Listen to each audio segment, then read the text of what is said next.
Sənin heç olmasa zəhərini tökməyə atan var. Mənim kimim var? Kimə zəhərimi töküm? Kimə göz yaşımı töküm? Ömür,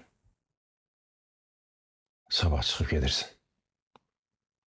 Onlar səni bir də narahat eləməyəcəklər. Nə? Maşın gələcək, birbaşa avtovağzala. Sən mənə söz vermişdin ki, mən... Nə? Ömür, mən səndən özüm kimisin yarada bilmərəm. Bir mənə bax, heç kimim yoxdur. Hansı ki, dünyanın ən xoşbəxt atası olmaq istəmişdim. Amma olmur. Cavan qızsan, gələcəyin qabaqdadır. Get həyatını qur. Mən elə bildim. Nə? Nə bildin sən? Heç nə. Boş-boş xəyallar qurmuşam. Mənim getməyə pulum yoxdur. Təzə həyat qurmağa pulum yoxdur. Pul? Hə.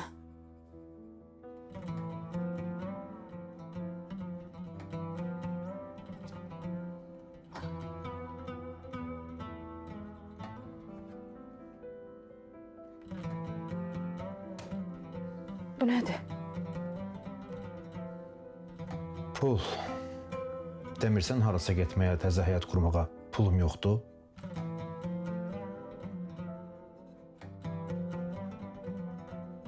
Kaş ki, hər şey belə olmasaydı. Nə olmasaydı?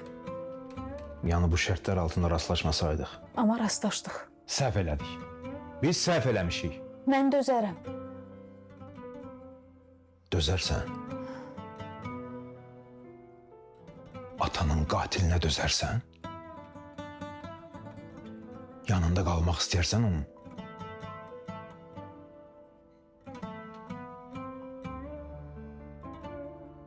Yeni həyatında sənə uğurlar.